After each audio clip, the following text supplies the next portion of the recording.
8월 21일 월요일입니다. 오늘 아침 신문은 어떤 소식 다뤘는지 짚어보겠습니다. 이현웅 아나운서가 정리해왔습니다. 어서 오십시오. 안녕하십니까? 네. 자, 오늘의 첫 번째 기사부터 보겠습니다. 자, 조선일보인데요. 지금 사진 보니까 보안관들이 지하철 안에서 순찰 근무를 하고 있는 모습. 요즘 지하철 타기도 무섭다 이런 얘기도 많은데 관련 경계 근무가 강화되고 있죠? 맞습니다. 네. 신림역, 서현역 흉기 난동 사건에 이어서 신림동에서 성폭행 살인 사건까지 일어났고 또 그 밖에도 살인까지 이어지진 않았지만 흉기 위협 사건들이 계속 이어지고 있습니다. 지난 주말에는 지하철 안에서 한 50대 남성이 흉기를 휘두르면서 승객 2명을 다치게 하는 일도 있었는데요. 그러자 서울교통공사가 보안관 55명을 투입해서 경계 근무를 강화하기로 했습니다. 방검복과 방검 장갑을 착용하고 또 전자충격기나 가스총 등을 챙겨 나선다고 하는데요.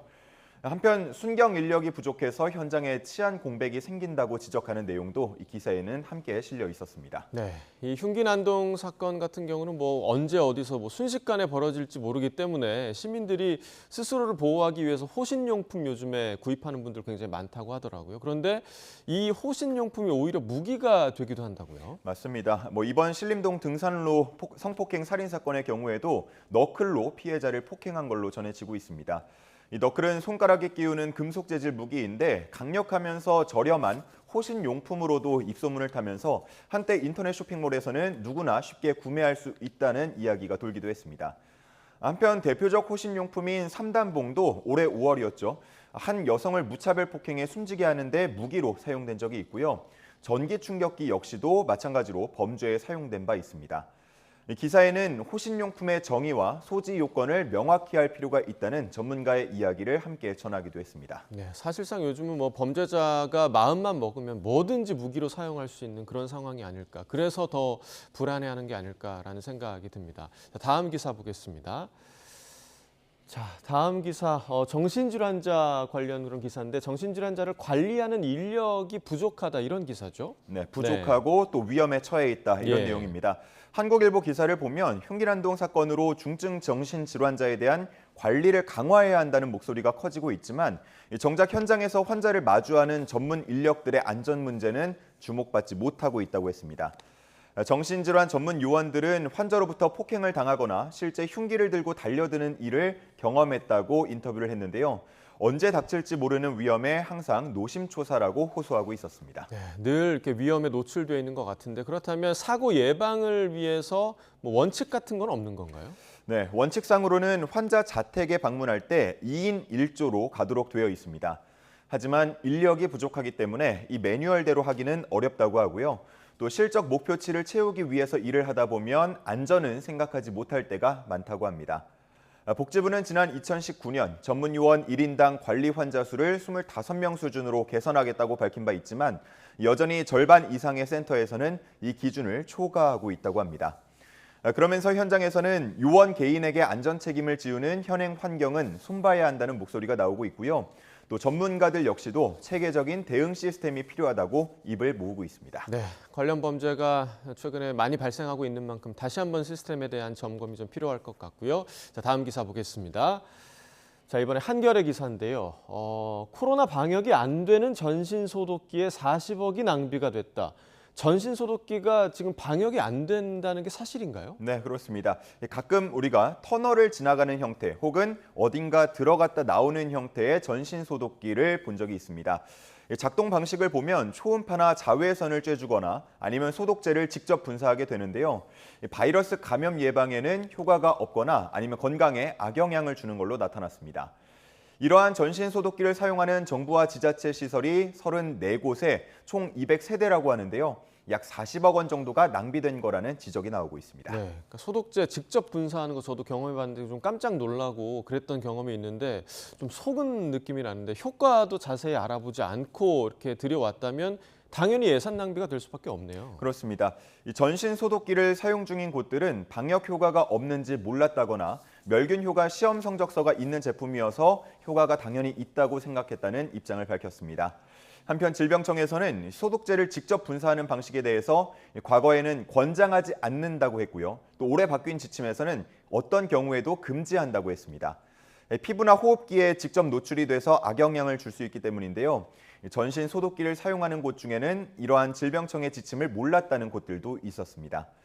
이렇게 문제가 지적되면서 일부 기관에서는 앞으로는 사용하지 않도록 하겠다는 입장을 밝혀왔습니다. 네, 주변에서 전신소독기 많이 볼 수 있었을 텐데 질병청에서 조금 더 목소리를 냈으면 어땠을까 하는 그런 아쉬움도 있고 또 관련 기관에서 몰랐다라는 해명은 좀 무책임하게 느껴지기까지 합니다. 자, 다음 기사 보겠습니다. 자, 이번에 경향신문 기사인데요.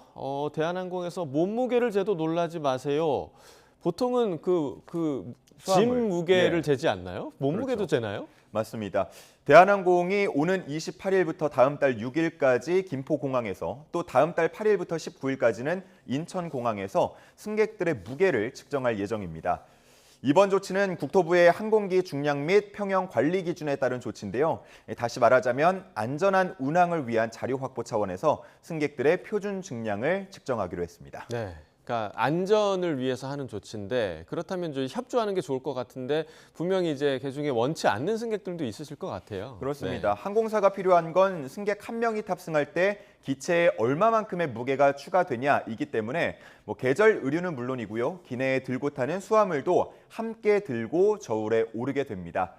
즉 개인의 몸무게만을 따로 산출하는 건 아니라는 점 기억을 해야겠고요. 이러한 정보는 모두 익명으로 수집하게 됩니다.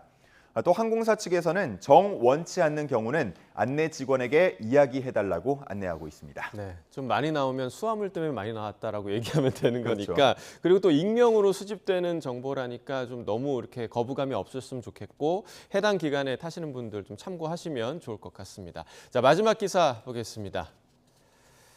자, 서울 지하철 무제한 탈 수 있는 승차권이 나온다. 이게 여행객들을 위한 서비스인가 보죠? 네, 그렇습니다. 가칭은 또타고라고 예. 하는데요. 올 하반기에 1일권 그리고 3일권이 발행될 계획이라고 합니다. 1일권은 5,600원 그리고 3일권은 11,800원 수준으로 알려졌는데요. 서울을 방문하는 외국인 관광객들이 반길 것 같습니다. 공사 측은 연간 38만 명 정도가 이 이용권을 구매할 걸로 전망을 하면서 수입은 약 40억 원가량 늘어날 걸 기대하고 있습니다. 네, 해외여행 갔을 때 이런 시스템 때문에 이제 대중교통 많이 타고 다녀서 참 좋았는데 우리나라는 왜 없었을까 그런 아쉬움이 좀 있었는데 앞으로 해외 관광객들이 더 많이 지하철 이용하지 않을까 싶은 생각이 들고요.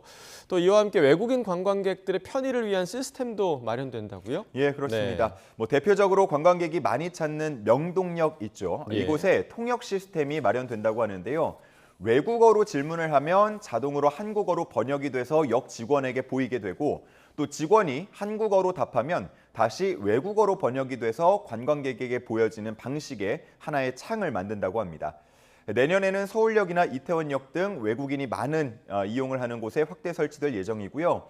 영어뿐 아니고 베트남어, 태국어 등 13개 언어가 서비스될 예정이라고 합니다. 네, 저희 지난주에 유커들이 돌아온다 이 기사 다뤄서 정말 관광객들이 다시 많아진다는 이야기를 드렸던 적이 있는데 이런 시스템들을 좀 다시 재점검을 해서 관광객들 우리나라 즐겁게 여행하고 돌아가셨으면 좋겠습니다. 굿모닝 브리핑 이현웅 아나운서와 함께했습니다. 고맙습니다. 감사합니다.